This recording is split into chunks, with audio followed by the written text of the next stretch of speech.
Salut, c'est Enzo et bienvenue dans cette nouvelle vidéo. Alors aujourd'hui, c'est une vidéo un petit peu différente de d'habitude parce que je vais t'expliquer, d'ailleurs cette vidéo je l'appelle le guide ultime pour apprendre à rater sa carrière.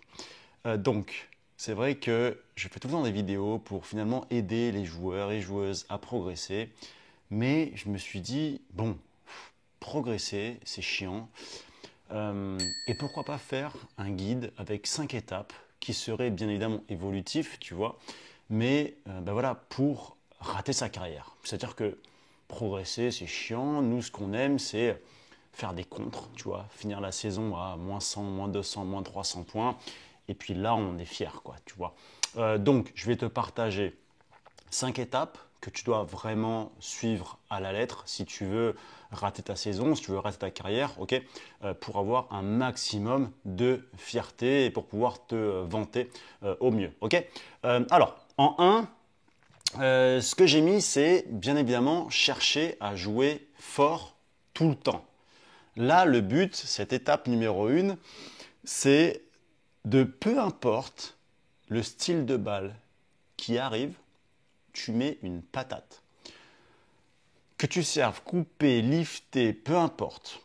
La balle d'après, c'est sacoche. Tu arrives, raquette ouverte comme ça, et tu claques la balle. Voilà. Si la balle elle est coupée, bien évidemment, tu pars de très très bas avec la raquette bien fermée. D'accord. Comme ça, on est sûr que la balle ne va pas aller sur la table. Parce que, ben oui, en fait, en jouant le plus fort possible, qu'est-ce qu'on veut? On veut mettre la balle ici, dans la tête de l'adversaire. On veut mettre la balle dans la tête de l'adversaire ou dans le bras, voilà. On veut lui faire mal à l'adversaire. Parce qu'en fait, plus on lui fait mal, ben, moins il va mettre de balles sur la table lui aussi, tu vois. Donc le but, c'est vraiment coup droit, revers, poussette, etc. Voilà, c'est de mettre des lassos dans le mur, dans la tronche de l'adversaire pour mettre un minimum de balles sur la table. Ok. Donc ça, c'était pour l'étape numéro 1. Ensuite, l'étape numéro 2, c'est ne pas maîtriser, mais ne surtout pas maîtriser les fondamentaux techniques. Ah oui, parce que finalement, si tu maîtrises les fondamentaux techniques, ben, tu risques de mettre plus de balles sur la table. Si tu mets plus de balles sur la table, tu risques de progresser. Et nous, ce qu'on veut, c'est stagner. Nous, ce qu'on veut, c'est régresser. Ce qu'on veut, c'est perdre des points. Donc, évidemment, fais l'impasse sur les fondamentaux techniques. Fais l'impasse. On ne veut pas avoir un geste assez propre, que ce soit en revers, en coup droit. On ne veut pas s'ajuster physiquement à la table, aux balles, pardon. On ne veut pas. Nous, ce qu'on veut, c'est avoir des gestes de crabe, avoir le coude très bas, la raquette très basse, ne pas faire attention aux inclinaisons suivant les balles qui nous arrivent. Voilà, vraiment, ne cherche pas à maîtriser les bases. Si un entraîneur te dit il faut que tu maîtrises les bases, tu dis non, non, non, non. T'as pas compris. Moi, mon projet, c'est projet ratage de carrière, projet contre-performance à tout va. Euh, voilà, apprends-moi les mauvais gestes, s'il te plaît, pour pouvoir être le moins performant possible. Ok. Donc voilà, ça, c'était l'étape numéro 2. Ensuite, l'étape numéro 3, c'est bien évidemment ne pas faire attention à notre préparation physique. Et finalement, le tennis de table, comme c'est un sport qui est pas physique du tout, tu vois, qui est pas du tout traumatisant pour le corps, ça ne sert strictement à rien d'aller faire un petit footing de temps en temps, de faire un petit peu de gainage. Tu vois, c'est vrai que comme nous, de toute façon, notre coup droit, il part dans tous les sens.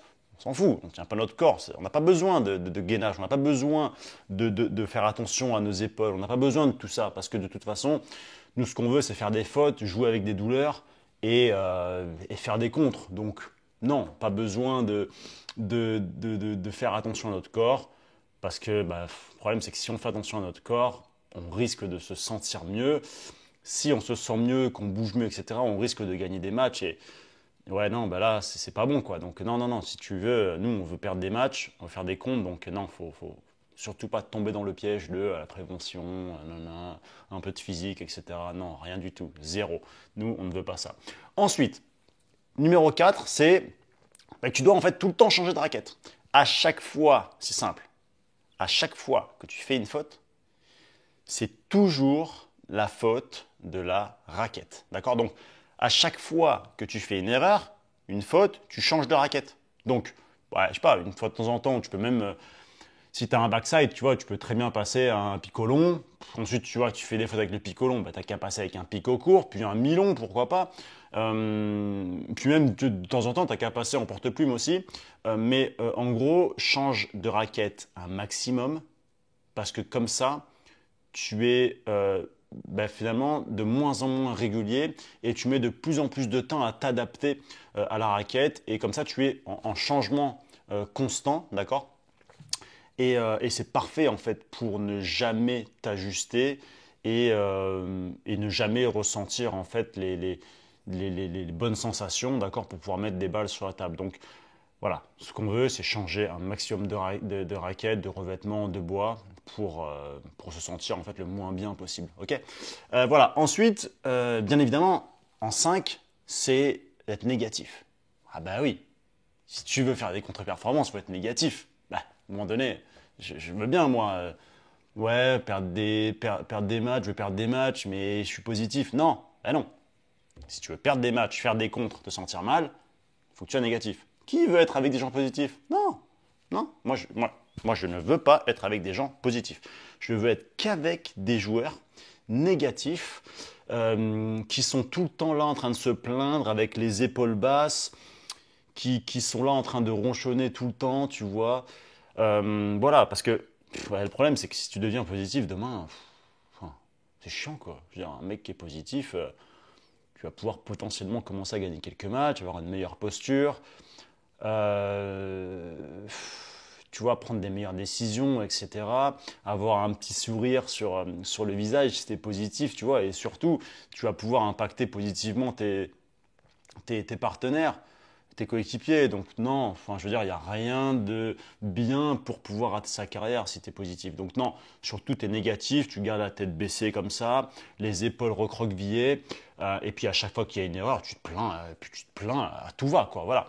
Et puis ensuite, le dernier point, c'est bien évidemment, ne te filme jamais. Ne mets jamais la caméra lors de tes entraînements ou lors de tes matchs, parce que le problème, c'est que si tu mets la caméra, tu vas potentiellement voir des points que tu dois améliorer. Et nous, on ne veut pas s'améliorer. Nous, on ne veut pas. Nous, on veut aller de moins en moins bien. On veut faire chuter notre classement. Donc non, surtout, il ne faut pas se filmer. D'accord? Parce qu'encore une fois, si tu te filmes, tu vas voir un petit peu les petits problèmes qu'il y a techniquement, tactiquement, etc. pendant les matchs. Et nous, on ne veut pas, parce que si tu fais ça, tu vas progresser. Et nous, on ne veut pas progresser, n'oublie pas. Nous, c'est rater la carrière, c'est chute libre, c'est passer de 10 à 5, c'est moins 100 points, moins 200 points, moins 300 points par saison, ce qu'on veut, nous. Ok? C'est que ça. Donc voilà, bah, écoute, j'en ai terminé avec cette vidéo. Surtout abonne-toi à la chaîne, télécharge ton guide gratuit. Si tu veux rater ta carrière, tu télécharges ton guide gratuit. C'est voilà, je t'explique tout sur comment mal t'entraîner. Tu vas voir des vidéos aussi pour que tu puisses savoir comment réussir à ne pas remettre un seul service.